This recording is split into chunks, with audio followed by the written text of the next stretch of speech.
So we all know that OPETH doesn't know music theory, right? And I think it's that reality of not knowing music theory that actually makes these guys the genius that they are. Mikkel Ackerfeldt, when he crafts songs, he does it from a different place than somebody that knows music theory.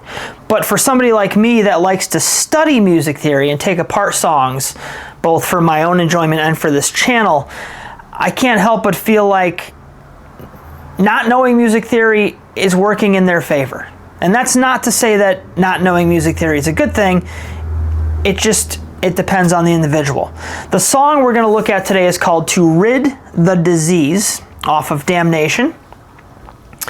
And it is very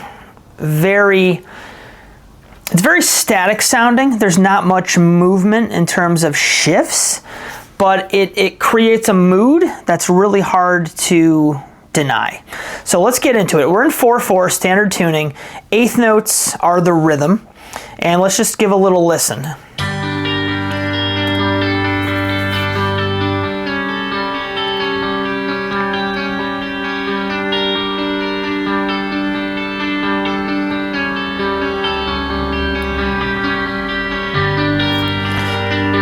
All right, so a very repetitive, melodic, arpeggiated pattern of some sort, right?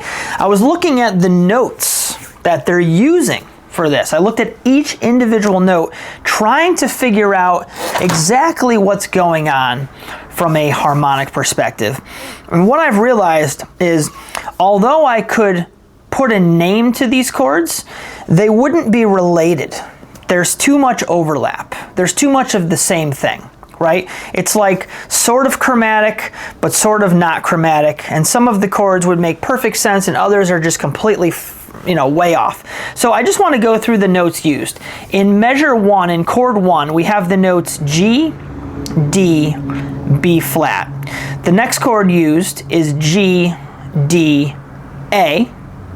So the only difference between those two is one note. The B flat, as the melody note, drops by a half step. Chord 3 is G, C sharp, and A.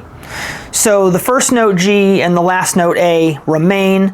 That middle note drops by a half step from D to C sharp, D to C sharp. And the last chord is G, C sharp, and G.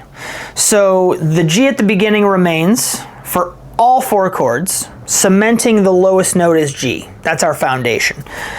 In the middle column, we go D, D, C sharp, C sharp. So we're doubling up on 2 of the notes, and those notes are a half step apart. There's chromaticism working its wonders again. And then for the melody note, we have a B flat to an A, and then the A gets recycled and then drops to a G. So chromaticism with a little more emphasis on the A, and then it drops down again by a half step to the G. So a very interesting chord progression. It doesn't necessarily follow any, preordained templates for music theory. This is just OPETH being OPETH, and they make it sound so good, so sorrowful, so melancholy.